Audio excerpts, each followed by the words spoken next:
Hello, my beautiful souls. Welcome sa ating tarot reading sessions. Keep in mind, general reading po ito. Maaaring mag-resonate, maaaring hindi. Kunin nyo na lang po kung para sa inyo and leave the rest. Maaaring mag-shift ng energies or magkabaliktad ang sitwasyon.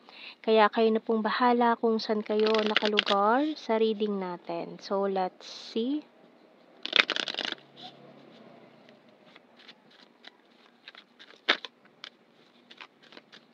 So, nahulog na agad ang ating The Hangman and Two of Cups.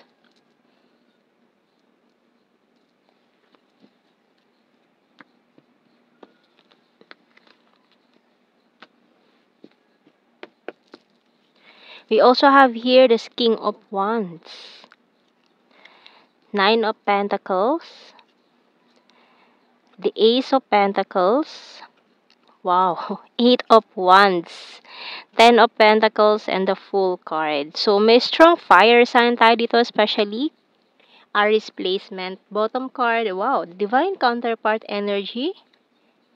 We have the King and Queen of Wands. Okay, so may magpaparamdam sa'yo ngayon ha. Talagang itong taong ito, maaaring matagal na kayong walang communication. Magpaparamdam siya sa'yo very, very soon. So, tingnan natin. Kuha tayo ng mga cards natin sa signs and symbol cards. So, itong taong ito, mukhang, for some of you, mukhang hindi naman naging kayo or almost. Pero, bigla nawalan kayo ng communication or bigla na lang kayong hindi nag-usap. Maaaring nagkaroon siya ng relationship noon na naging dahilan ng pag-iwas niya sa'yo. Pero ngayon, magpaparamdam tong taong ito. Mag-take siya ng risk. So, we have here the playing cards, light bulb, pillow, lighthouse, magnifying glass, and snake card. Ooh. So, may mga parang betrayal energy na inisip mo siguro parang going on na kayo sa next level, tapos bigla siyang nawala or hindi na nagparamdam. Ayan. Tapos nabalitaan mo, bigla nagkaroon na siya ng relationship, kaya bigla siyang umiwas sa'yo. Parang ganun. Maring lang kayo, nag-usap, talking stage, tapos bigla na siyang nawala. Hindi na siya nagparamdam. Tapos yung pala may karelasyon na, kaya pala bigla na lang siyang hindi nagparamdam sa'yo. And then ngayon, bigla siya magpaparamdam. So, tingnan natin. Ano message ng archangels natin?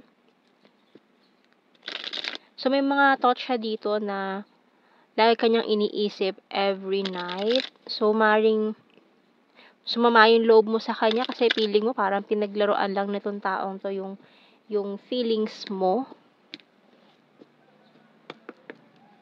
So, we have here All is Well by Archangel Jeremiel. Everything is happening exactly as it's supposed to. With hidden blessings, you will soon understand. So, may mga reason kung bakit nangyari yung mga bagay na yon. And soon, malalaman mo rin yung mga reason na yon. So, tingnan natin mga messages natin dito.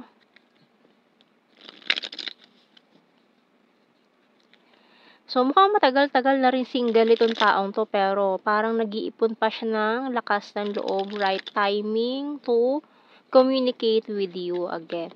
So, tingnan natin. It's time for me to heal now. So, siguro nag-heal muna siya from that previous failed relationship. Kaya hindi niya minadali ang mga bagay-bagay. Kasi ayaw naman niya na parang gawin kanyang rebound or kung ano man. No? So, tingnan natin.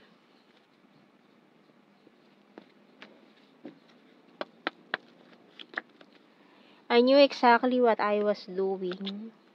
Just being near you is intoxicating. I wish I could share my good news with you. I look for you everywhere. Ayan, hinanap ka niya, oh. With this magnifying glass, parang ginugoogle ka niya. Ayan. Can't stop thinking about you, especially at night. And I wish things could be different. And I love you unconditionally. I'm starting to understand our connection. So, meron nga something sa connection yun nitong taon to. Kaya gusto niyang itry or magbaka sakali na baka ikaw yun na hinahanap niya, na binitawan pa niya noon. Or hindi niya finurso. Maaari kasi hindi kanya finerso noon. May iba siyang nagustuhan or mas nagustuhan ng mga panahong yun. Kaya yung taong yun ang pinurso niya or dun siya nakipagrelasyon. So, tingnan natin sa mga tarot messages, oracle cards. I want to marry you someday. Oh, siguro may mga thoughts and idea siya or panaginip na parang kinakasal kayo or mga ano niya, ayan no, willing to take the risk. So, dati kasi maring hindi siya nag-take ng risk. Pero ngayon gusto niya mag-take ng risk. Subukan. Baka sakali eh. Nagbabaka sakali siya. You're my strength and you're so sweet and caring. Money is important. I will start to save money and letting you go walking away. I'm strong and independent. So, maaari kasi ng mga panahong yon nag-rely siya sa someone na may na parang nakakatulong sa kanya financially. So, maaaring yung taong yun nakatulong sa kanya in a way na sa trabaho nila, sa finances, ayan, you're the fairest of them all. Pero kahit ganun, walang umano sa'yo, pumantay sa'yo eh. Mga taong dumaan sa buhay niya, parang inisip niya na parang mas higit pa si ganito kaysa dun sa mga taong yon. Mas higit ka pa sa mga taong yon na dumaan sa buhay niya. So, kuha tayo ng initials. Letter H, UT, hot. B, M, E, K, G, S, bottom card. So, kuha ako ng blue card natin dito. Ayan, separation, prophecy, and understanding.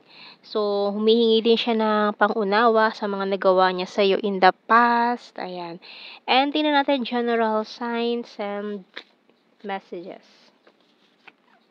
City, quiet person, green-minded, funny, dimple.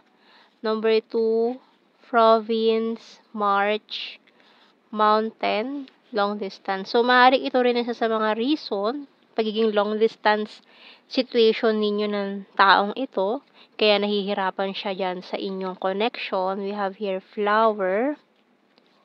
Sword is air sign, Gemini, Libra, Aquarius.